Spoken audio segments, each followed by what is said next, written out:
Deep morning दमदार numbers हमने कल आते हुए देखे। अगर इंटरनेशनल मार्केट में देखे, मार्केट ने उसे कैसे रीड किया है और अब कैसा रिएक्शन आगे दिखेगा?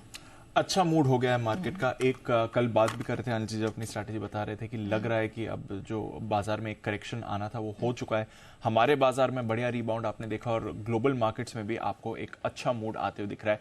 अमेरिकी बाजार भी जो पिछले 6 दिनों से आपको सुस्ती का माहौल दिखा रहे थे, वहां पर भी एक बढ़िया सस्टेनेबल अच्छा वाला रिबाउंड आते हुए दिखा है। ब्रॉड बेस्ड रैली आपने अमेरिकी बाजारों में जहां पर देखी है। डाउ की तो 6 दिन की गिरावट पर आपने ब्रेक लगते हुए देखा है। 200 अंकों से ज्यादा का उछाल कल आया है। आईटी जहां पर हम देख रहे थे कि पिछले कुछ दिनों से यहां से वीकनेस ज्यादा आपको आती हुई दिख रही थी, यहां पर लीडरशिप कल लौटती हुई आई है। तो आईटी सबसे ज्यादा गिर रहा था, कल आईटी सबसे ज्यादा ऊपर आपको आते हुए दिख रहा है। 0.25% ऊपर आपको नैस्डैक आते हुए दिखा। दिग्गज आईटी, सेमीकंडक्टर शेयर्स दोनों में आपने खरीदारी देखी। और फिर ब्रॉडर मार्केट का एक्शन देखिए। S&P 500 यहां पर आपने 1% 1.25% का उछाल देखा है। रसल 2000 जिसने परसों की सुस्ती में भी होल्ड आउट करा था, कल 1.5% ये भी ऊपर आते हुए दिखा है। तो broader market stock specific action, sector specific action अच्छा रहा, बट ओवरऑल कल यूएस बाजारों का मूड बहुत ही बेहतर आपको आते हुए दिखा। और इस मूड को सुधारने के लिए भी कुछ फैक्टर्स थे जिनका योगदान था। जो इकोनॉमिक डेटा आया है, 2-3 डेटा जो कल हम ट्रैक कर रहे थे, सारे के सारे अनुमान से बेहतर आपको आते हुए दिखे। तो ये जो डेटा है ये एक कॉन्फिडेंस बाजार को दे रहा है कि जो मंदी का डर है, आगे फेड रेट्स बढ़ाने वाला ये क्लियर संकेत आ चुके हैं। उसके बावजूद जो इकोनॉमी की स्ट्रेंथ है वो अभी भी बरकरार है और जो डेटा आया है वो यही रिफ्लेक्ट कर रहा है। जो मई महीने के कंज्यूमर ड्यूरेबल गुड्स ऑर्डर्स आए थे, यहां पर 0.25% की बढ़त थी, अनुमान 1% गिरने का था। तो -1% के सामने आपने 1.7% की ग्रोथ देखी है। ये काफी बढ़िया एक्शन यहां पर आते हुए दिखा। उसके बाद आप कंज्यूमर कॉन्फिडेंस डेटा देखिए, ये काफी मजबूत आया। इनफैक्ट 1.5 साल में सबसे मजबूत आपका कंज्यूमर कॉन्फिडेंस डेटा आया है। तो इस पिछले 1.5 साल में आपने 5-5.25% की रेट हाइक्स देख ली है अमेरिका में, बट उसके बावजूद आपका जो कंज्यूमर कॉन्फिडेंस है वो तब से अब तक के हाईएस्ट लेवल पर आपको आते हुए दिखा है। नए घरों की बिक्री का आंकड़ा आते हुए दिखा। 6,65,000 का अनुमान था, उसके सामने 7,65,000 घर बेचे गए हैं।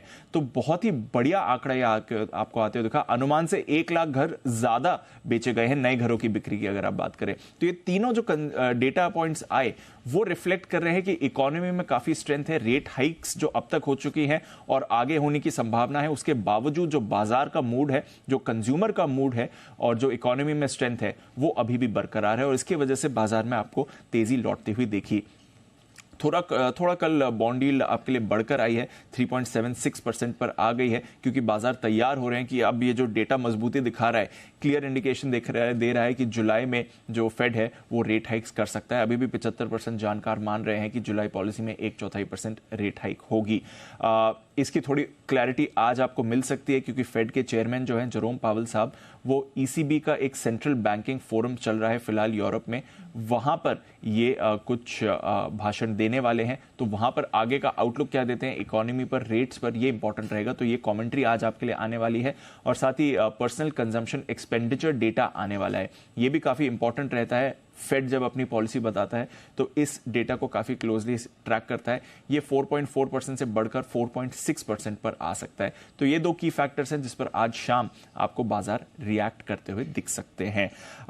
यूरोप में आपने हल्की बढ़त देखी है, कुछ ज्यादा बड़ा एक्शन यहां पर नहीं हुआ था। कच्चा तेल कल 2% गिरा है। ब्रेंट वापस आपको $72 पर आते हुए दिख रहा है। तो जितनी भी ब्रेंट की रैली हुई थी, रीसेंट रैली, वो वापस उसी लेवल के आसपास आपको आते हुए दिख रहा है।